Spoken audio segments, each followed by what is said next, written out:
Hello there, and welcome back to PauperGeddon Spring Edition 2024 Pisa. I am Alessandro Saponara. And I am Alessandro as well, but Alessandro already. The Alessandro team for this round. The tournament is going on and it's really amazing. And we will have a really Italian matchup for this round. We have you, Dimir Ferris, and versus Boros Redley. Yeah, straight from 10 years ago. Yeah, straight from 2015. It's a long time that we didn't see a Boros Redley in a PauperGeddon tournament. But is Boros Sint with Sky Fisher, Guldota, and Ramosi and Rally Season, or Boros Bully with Let's check the list. There's a spring left drum and the battle screech. Yeah, that's Boros Bully. That's Boros Bully, really. Mogged deck list, basically, because Mogged, at least on Magical Line, was the last player, I suppose, playing this kind of deck list, this kind of Bully deck list with 2 copies of Springled Drum. And Springled Drum in Boros Bully, I'm not really expecting that kind of card here.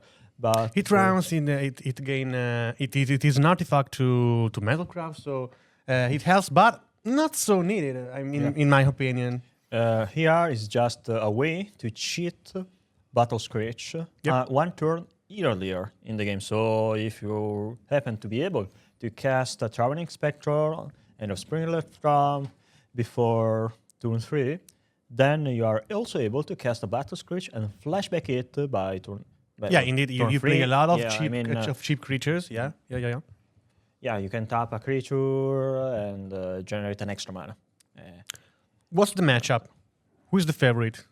Before the print of Suffocating Fumes, this kind of matchup was very favored for any kind of Boros deck. Yep. Especially Boros Bully, because Boros Bully, as its name can suggest, is built to bully all Ferris deck.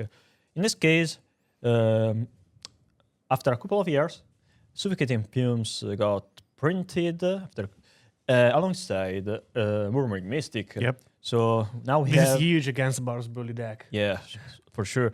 We have a creature that works in a similar way to Battle Screech. So a 4-mana spell that can generate a huge amount of tokens and I suppose let you dominate the battlefield. So, okay, that's a cool play.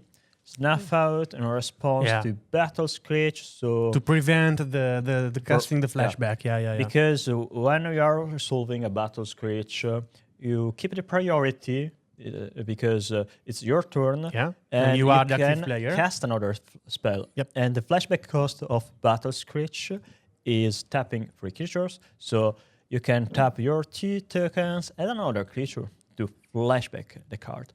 Wow. Snuff out in response to Battle Scratch into the singleton copy. It was really needed to, in your opinion, to snuff out the Traveling Spectre, paying for life. Yeah, probably yes, because if you don't have a lot of spells in your hand or a lot of cantrips, or you have a token generator here, so you can contrast the flying. Yeah, you can contrast, but if you don't do that, Bully can start attacking you. So that means that instead of having just 2 tokens, you have 4 tokens. You can attack, trade with the. No, you can't even trade with the tokens of Murmuring Mystic because you haven't played Snuff Out to kill the Traveling Spectre, at least in that scenario. So you have just an opponent with more creatures than you, and that opponent can freely attack you, maybe not with all the tokens, but at least with half of those creatures, and start dealing a lot of damage. It surely slow down the gameplay of Boros Bully. So instead of going for the resources here, you are going for the life gain, to the life count, because you paid for lives, but you are saving a lot of life points by preventing your opponent attacking you.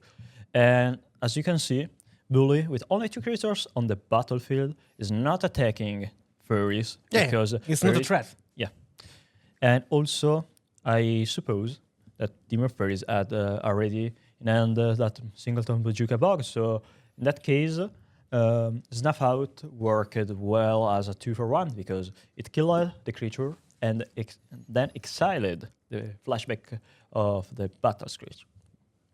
All right, another Battle Screech. Maybe we are gonna see a counter spell on it. I mean, you are likely to counter that Battle Screech, or if you have counter spell. No, it resolves. All right, that's and it is the flashback. Yeah, of course. I mean,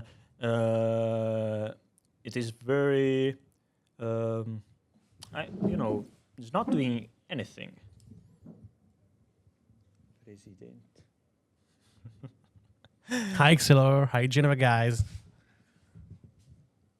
Bully is not doing much right now. And that's huge. That's 12 damages. Trap and Charm on Murmuring Mystic can that dies. Change the game here. If you have a counter spell, you want to counter that Trap and Charm. I mean, Mystic is probably the only way to Trap and Charm is a huge, a really huge removal spell in this kind of deck, in this kind of swarm deck. That's for sure. It can deal a lot of damage, massive damage. Mm-hmm. Wow. So seems like Furries has a lot of removal spells in hand, but nothing relevant beside the removal spell. So we can see if the Demon Furries has any suffocating fumes or arms of other in the main deck to try to kill those flying creatures. Wow, instant speed, Trap and Charm to kill the spell stutter sprite. That's so cool. They have a lot of amount of mana, so they can have a lot of responses of a lot of resources for this kind of war to determine who's the dominant deck, who's the attacker here. Mm-hmm. I don't know how many. It's gonna be fun. It's gonna be fun. Yeah, for sure. That used to be a really cool match to watch. Right now, Boose Bully changed kind of a lot. I mean, it changed fairly enough compared to when the deck was playing Palace Sentinel. They sometimes also still play Guardian of the Guild Pact, but right now is mostly an aggressive strategy. They played 3 copies of Rally the Peasant. Mm-hmm. 0 Basilisk Gate, I suppose. No Basilisk Gate. All right. So kind of no gates at all. No gates at all. Mm-hmm. Because Boose Bully started to be played again when Basilisk Gate was printed, because Basilisk Gate... you can have the same damage output in a more stable build, and you have a more optimal way to protect your creatures due to counter, due to... And then you are also less reliant on Rally the Peasant. But, from my point of view, Rally the Peasant is just so amazing in Boose Bully, because it's something like a combo spell with Battle Screech. Yeah. So if you resolve a Squadron Oak or a Battle Screech plus flashback from the Battle Screech, you can just say, okay, I have a 6 mana and casting Battle Screech, Rally the Peasant. Rally the Peasant, yeah. And flashback it and win, because you don't I have 24 damages here. Yeah, I'm... Take the rest. And dealing 30 or more damages to you, and I think you are dead. Yeah, what about the sideboard, dear Adept Terra? Dear Alessandro. Dear Alessandro, I don't even remember your name. Alessandro, tell to Alessandro what you have. So what about the sideboard? In the Dimmer deck, we have Blue Elemental Blast, Annul, Steel Sabotage, Duress, Relic of Progenitus, Suffocating Fumes, Arms of Father, and Unexpected Fangs. A lot of stuffs, but at the other side, we have Dust to Dust, pretty useless in this matchup, obviously. 4 Gorilla Shaman, 4 Red Elemental Blast, 1 Guardian's Pledge, and Flaring Pains, 2 copies of Flaring Pains. That's really nice. Yeah, I suppose we are going to see your elemental blast because Yeah, of course. it is good to On each side, the respective if elemental you blast, are- of course. If you are casting your Murmuring Mystic by turn 4, our elemental blast is 1 mana Vindicate or counter spell, so it's always and of course good against the blue based decks. But of course we are also gonna see Suffocating Fumes and Arms of Other because Burst Bully or Burst Rally is a swarm dex or even reliant on having a swarm of small flying creatures. Yeah. And is always weak to Master Removal unless they have. But what about the choice to play Suffocating Fumes in the sideboard? I think that the cycling effect can allow you to play it in the main deck, so you can choose more powerful Rod effect for the sideboard. What about, in your opinion, the choice to use the Suffocating Fumes? Suffocating Fumes, Arms of Other. Well, No, Suffocating Fumes against all kind of okay. wipe spell. Why playing Suffocating Fumes over? For example, the -2/-2 cost 1 and double black. I don't remember. the Echo name. Decay. No. Drawing Sorrow. Drawing Sorrow, Okay. for example, stuff like Drawing that. Sorrows is. It has a double black specific mana for. Very hard to cast Drawing Sorrow Yeah. in a deck like Dreamer Fairies. Okay, you play Bajuka Bog, Dreamer Guildgate, Dreamer Aqueduct, and some dual land, but it is easier to cast. One black specific mana At one against specific 2. mana. And that's the reason to play Arms of Other over Drawing Sorrow. But why playing The Suffocating Fumes in the sideboard? And also Arms of Other. Arms of Other is better against decks like Synthesizer. Yep. Boros Synthesizer or Mardus Synthesizer, because those decks play Glintoak and Synthesizer. I think it's important to know that Synthesizer generates a Samurai token, a 2/2 with Vigilance. Yep. So with an Arms of Samurai. Other, Samurai, Yeah. you can kill some tokens and some Glintoaks and also some Traveling Inspector, while Suffocating Fumes is better suited to fight creatures like Murmuring Mystic, Spellstutter Sprite, and of course decks like Goblin Combo. It's a free mana to deal with a deck like Goblin Combo, but in reality, if you think of it as a removal spell that can kill more than one creature, is kind of a huge upgrade compared to cards like Hydroblast or Counterspell or Snuff Out, which isn't even able to kill a Putrid Goblin in that matchup. So I suppose as the last one copy of Suffocating Fumes is fine in the sideboard. Still in this metagame, in the sideboard of Dreamer Fairies. So after watching the first game where Bully... I think that Campanino, the UB Fairies player, didn't draw so well the last match. Not being able to find any counter spell. He dies doing nothing. Yeah, just costed the game because he wasn't able to counter the Traveling Charm, preventing the opponent to going wider with the Battle Screech and, of course, Defiant. We are seeing double aggro of bolas, which isn't really great in this matchup. But right now, those bolas, those augurs, are preventing Bully to steal some damage in the early game. So it is still fine as a creature by itself right now. There's no basic swamp on the battlefield right now, so Snuff Out isn't really... It's not able to cast Snuff Out. They can't cast Snuff Out. They're just slamming some... blocking creatures that don't do He's much. developing his gameplay. Here's, of course, as expected. Yeah, as expected. Swamp. Maybe, I suppose they kept the Snuff Out post side, so now they have the basic swamp. No, the dual land, which is also swamp. And the third copy. Okay. I swarm more than you. Here's the swarm. Well, Ogre if Bolas is kind of good if your opponent has only Trap and Inspector and Relief. He's stopping the race. At all. So. Alright, so Ogre fetching a Lorien Revealed. Cool, because you can fetch basic lands with Ogre of Bolas. The Lorien Revealed was a huge upgrade to this kind of deck. It's really, really huge. For every blue this deck. I mean, even if you don't play Ogre of Bolas, being able to lower the amount of lands just a little, to have a spell that in late game let you draw 3 new fresh cards is a huge update in this format where, you know, if you cycle Lorien Revealed to fetch a land, you are tapping 1 mana. Yeah.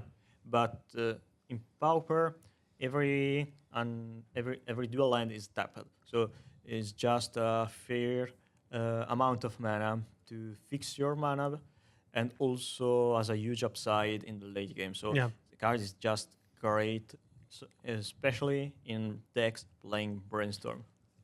Of course. That is a beautiful synergy with the Ogre of Bolas too. That allows you to take a land in the 3 cards that you watch. The weak point of Ogre of Bolas was not being able to fetch you a creature or a land, and you can do that now. All right, so we watched a beautiful turn for Burst.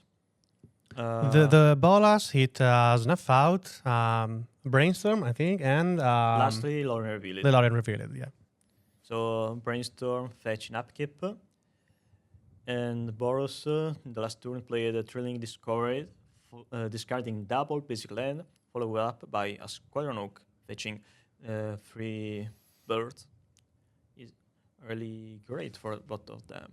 I mean, the game is pretty stalled. They're setting up. They're setting up. I think that in 2 or 3 rounds there will be a huge war that can change the game, the whole game. The deck list will be published after the end of the event, so tomorrow. It's not a public list event. And this game seems like going much longer compared to game 1. Probably post side Ferris has the upper end because he knows what the opponent is playing, and also plays a greater amount of removal spell. Master removal spells, and master removals are the weak point of Bully. He doesn't play any kind of protection from maybe Guardian's Pledge. Yeah, you can bring in Guardian's Pledge, and it is kind of weird to see Guardian's Pledge, which is the White Winnie version of Earl Decision, the sideboard of this Bully deck list. Usually they play Ramosin Rally. You can cast with no cost if you control a plane. Ramosin Rally is the Ramosin Rally. Okay. 4 mana that you can cast by tapping 1 white creature if you control place, but it gives only +1/+1. Yeah. So compared to Guardian's Pledge, is weaker against cards like Drawing Sorrow or Arms of Adar. Yeah, that gave and plus also, -2. Yeah. And also you can also say that against Master Removal's decks, it is better to have more copies of Royal Defiant because, seems weird, but if your whole game plan is just having Battle Screech plus Royal Defiant to kill your opponent before they find any way to prevent them that outcome, it is better to be able to kill the opponent as fast as possible. Yep. All right. There is the Arms of Adar, and here, Arms of Adar is the real deal. And oh no, that 7 for 1, really bad. All right. That's yeah. For black, I think. And there's a ninja. Salvat edition ninja of the powers. I really hate whiteboard. I really love whiteboard. Oh god. No, you're one of the Bragiotto team for I- Vice Border creature. Bragiotto is my son. Okay. You listen, Pietro. You listen.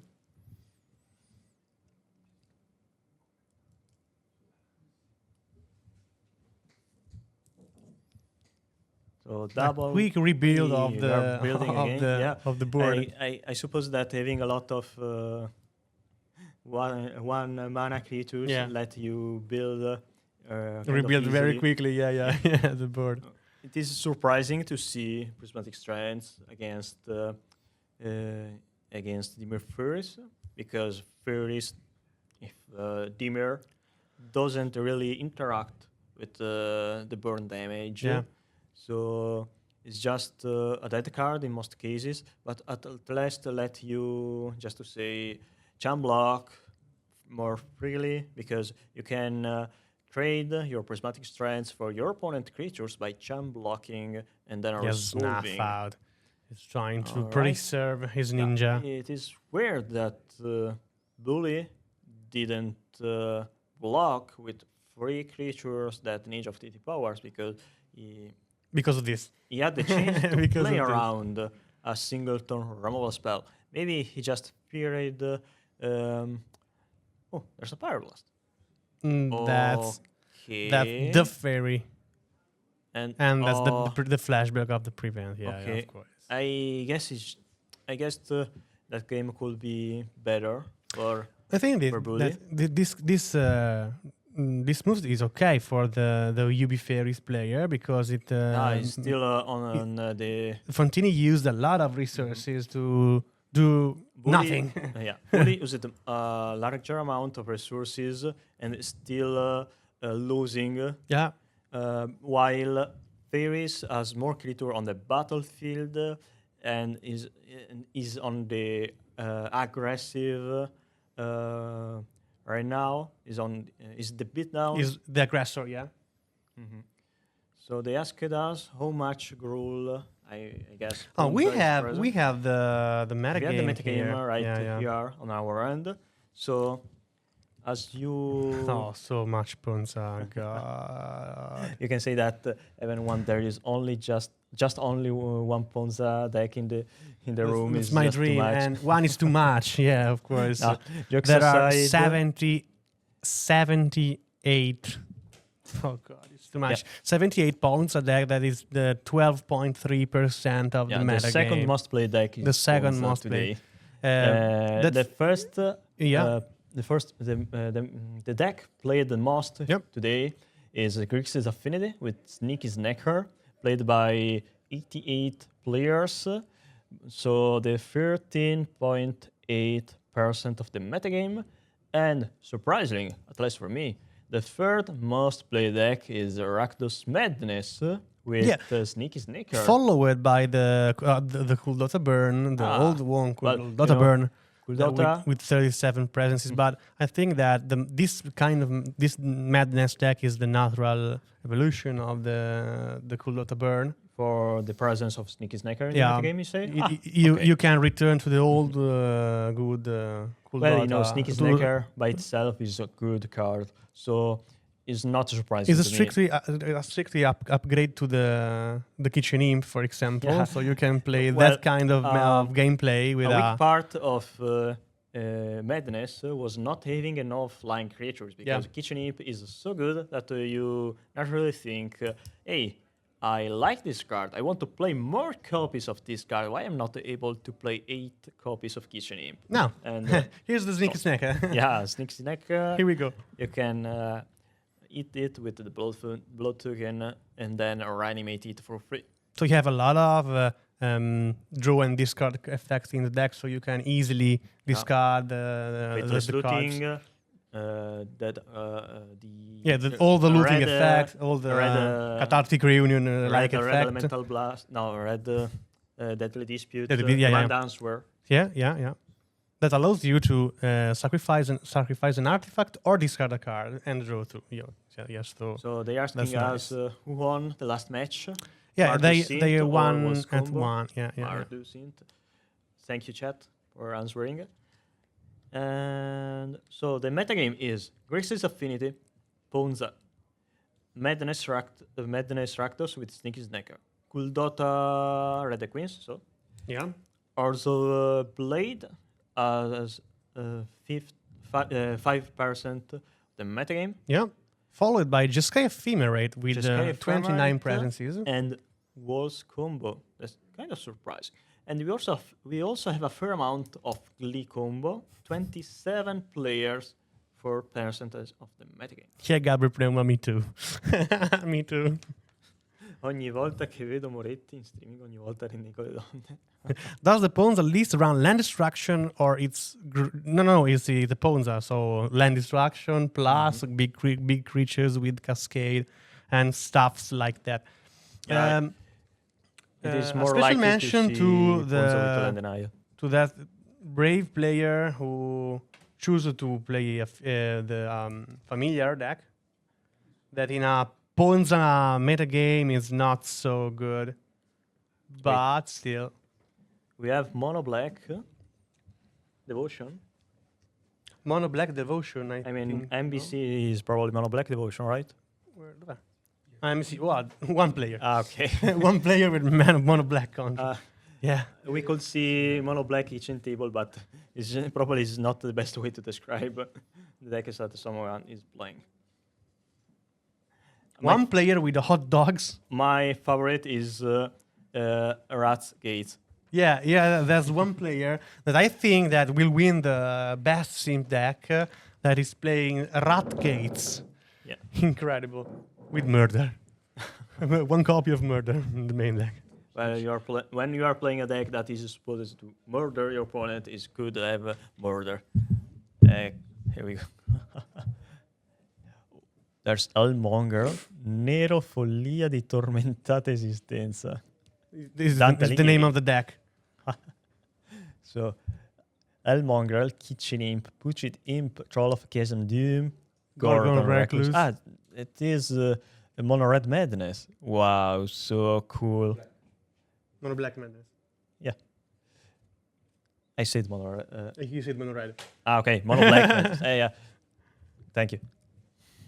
20 players choose to play familiar today. In my opinion, players is not well placed. Very brave to very brave for sure. I mean, to choose familiar in a Ponza metagame. Something like 30% of the metagame is composed by decks that that you hate, that you don't want to face. No, never, never. So, okay, you play 4 copies of that. How many fellow infectors? I'm sure that there are at least 3 Mono G Infect. 2 copies of Simic Infect. 2 copies of Simic Infect. And what about Poison Storm? How many copies of One Last Spy? 1. Only 1. Only 1, of course. We not allowed to play more than 1 copy in the field. I want to know how many copies of Turbo Fog, because that is a good deck.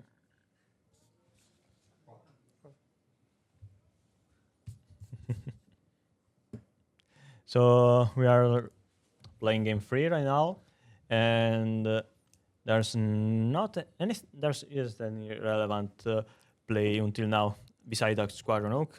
I think the first turn of the game is used by both decks to set up the gameplay. So that's little creatures here, little creatures there, drawing spell here, drawing spell there. So I think that it is important probably to note that in this kind of matchup, what really matters the most is does Dimir Fairies as already in his hand a copy of Arms of Adar or Suffocating Fumes, because the whole point of this game, of this matchup, is probably resolving Arms of Adar. And that's the key. That's the key of the matchup. Case of course. Of the second game at least.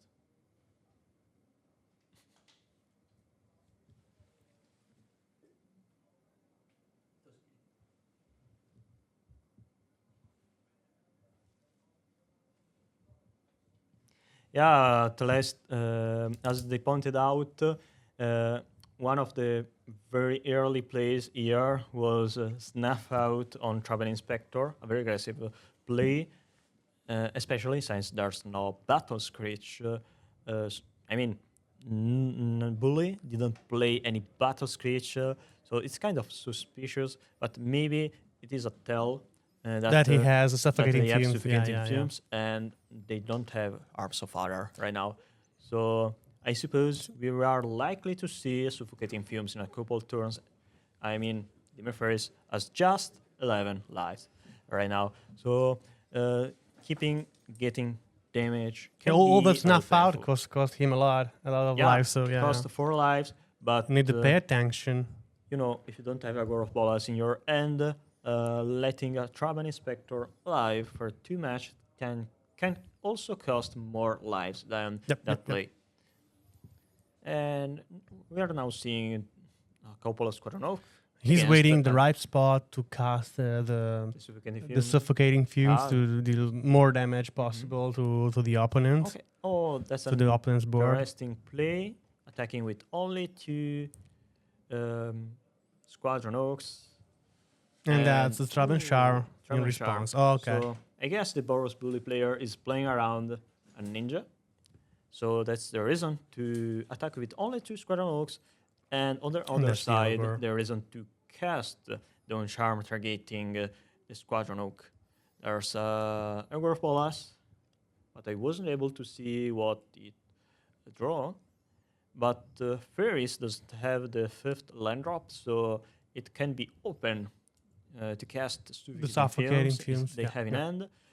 And I suppose they are trying to stick out Ninja of Deity Power, or they just trying to prevent Bully to dealing too much damage.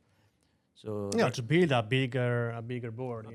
Because if you don't want to play your Amazon Rally, you can still try to go that's the 3rd wide. bird. To go wide, and that's the last one, right? One is in the graveyard, so 3 on the board. That's the last copy of Squadron Oak. Yeah, triple block. Triple block on a Gore of Bolas. Okay. I suppose Launch it it on is the a board. reasonable play. You are trading one creature for another creature. That's not a good attack, in my opinion. But he's trying to connect a ninja, I think. They are playing around a ninja of the commerce, basically. But with three creatures on the board, 1-for-1 trade is not so good for the UB Fury. So I don't know if I attacked in that spot. Yeah, he's probably just trying to draw something relevant. I mean, if they don't have suffocating fumes in hand, that's a bad screech. Oh, that's cool. That's or bad. if they don't have any counter spells. I think that he let resolve and trying to wrap them all. If they have suffocating fumes, that for sure the play. Let's see. I mean, maybe they prefer to cast a counter spell to force the flashback and then cast suffocating fumes. Maybe. Yeah, to wipe all the uses. If you are playing a Bully, you don't really. Maybe you don't really want to cast the Screech from its flashback cost. If you want to play around Arms of Father or Suffocating Fumes, especially if you don't have a Ramosian Rally in your hand. Yeah. Arms in hand for Furies is It's row. Okay, so they have an Arms of Father, but they don't have enough mana to cast it. And that's the real cost about playing. Yeah, he don't want two toughness creatures. He want to resolve all the board with a suffocating fumes and. Well, you know, if you in this case probably Ferris has a lot of copies of spells that are sprite that want to cast as fast as possible. Yeah. I mean, instead of discarding them, it is better to resolve them. Again, bad screech. All right, let's see if Ferris is casting a counter spell. It resolved. It resolved. All right, so double tokens. And that's the flashback. Here we go. Okay, so seems like. Let's see. Let's see. From my point of view, if the Bully player is strong enough or just lucky enough, and that's another they one. have the Guardian's Pledge in hand. No, that Arms of Father. That's Arms of Father here. So they went all out. Yeah. Hoping the opponent didn't have any answer because they countered the first Battle Screech, so telling them, oh no, I really fear Battle Screech, so I'm countering it with Counterspell instead of letting I it really solve like you. that played from the UB Yeah. fairies that bait They baited the no response. the flashback to slow, making Bully Yep. lose the match on the spot because they had only one land, one basic land. Yeah, And he was smart to let the Boros player use all the resources and Yeah. wipe them all with only one card. That is the 9 for 1, I think, something like that, and it's really really But huge. Bully, It worth the GG. Bully isn't played much anymore in the format right now. It used to be one of the most played decks, especially when Palace Sentinel Yeah. was the most played Monarch card. So we are talking The about good old times where Yeah, Palace all Sentinel was times the when, problem of the Pauper. Do you Monarch- remember? Yeah, I still remember people claiming the ban of Palace Sentinel. That Yo, the was Monarch is so wrong. What about now, guys? was Monarch. Really precisely. One of the ideas that I had is that ban mechanic and a whole mechanic is not the solution. Yeah. You can easily print new mechanics to overwhelm the Yeah, toxic one, and that happens. That happened. I was at that time of the idea that it was better to just slightly change the mechanic because Yeah. it's built is born for multiplayer formats like Yeah. Initiative. So just make those mechanics work for multiplayer games. Why should I play Initiative or Monarch in 1 versus 1 mechanics? You remember True Name Nemesis?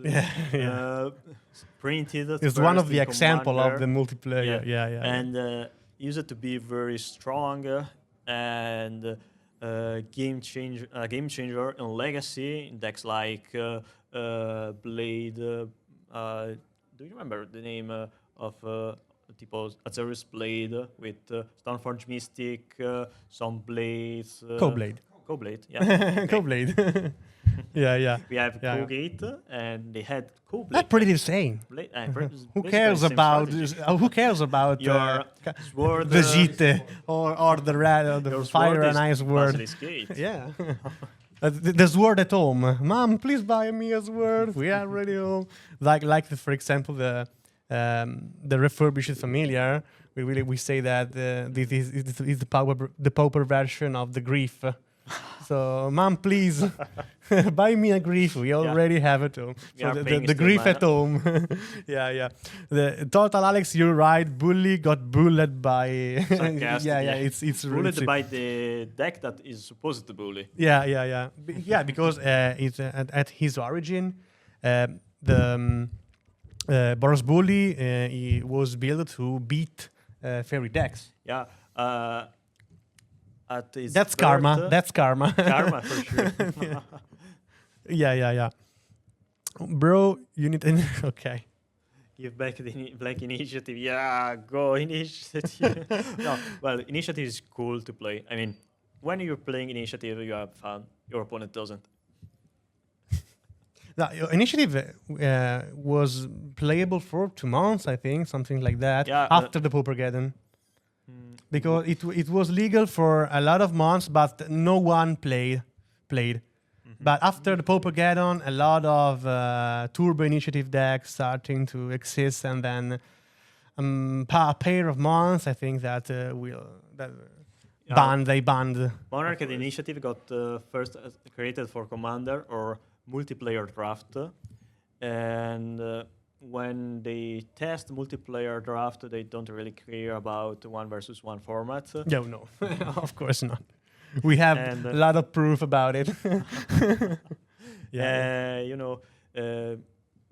Regarding Initiative, no one really cared about that mechanic in paper because no one was playing on Magic Online. The reason for that was Magic Online team not programming the mechanic for that program, for that version of Magic, because Magic Online can be considered slightly different for from Paper Magic in that regard. Yeah, of course. You know, Is it different? For stickers. example, if you have a Platinum Angel on your board and you finish your time, you lose the game.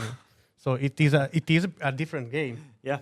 at all. Well, you know, Altar Throne, it Yeah, is it's playable unplayable. and strong Yeah, yeah. on paper, but if you play it on Magic Online, you are likely to lose to time because you don't have enough time to click. It's Yeah, you just have too much it's so intensive. click intense. Yeah, of course. Yeah. And there is a strictly difference between the online meta and the real meta, where there are. Yeah, that's also part of. But you know, usually the online metagame is different from the paper metagame, mostly because the people playing in on Magic Online are multi-format grinders, and they play a relevant amount of time, a greater amount of time compared to paper people.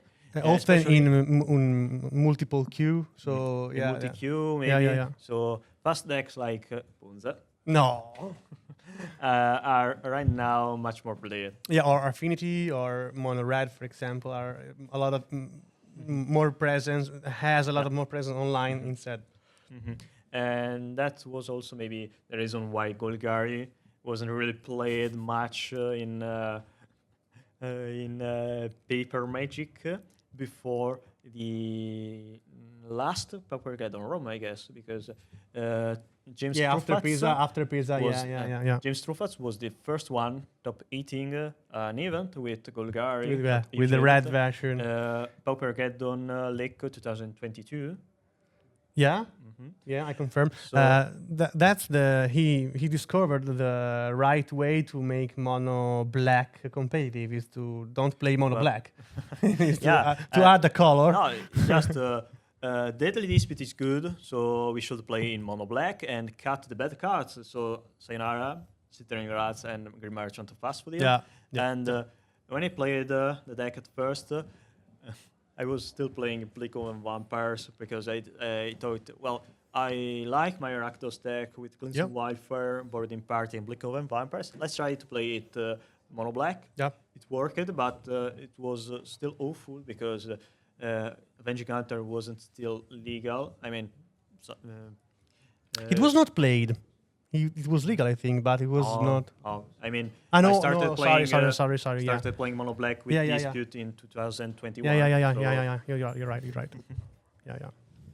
I played only one league. I said, this deck is awful. It's awful. I don't want to play what it. Is it. And then people started playing it, and they printed so many good cards like Defile, Tithing Blade, and probably the turning point of Golgari is the print of Tithing Blade, because before Tithing Blade wasn't played as much as after the print of Tithing Blade.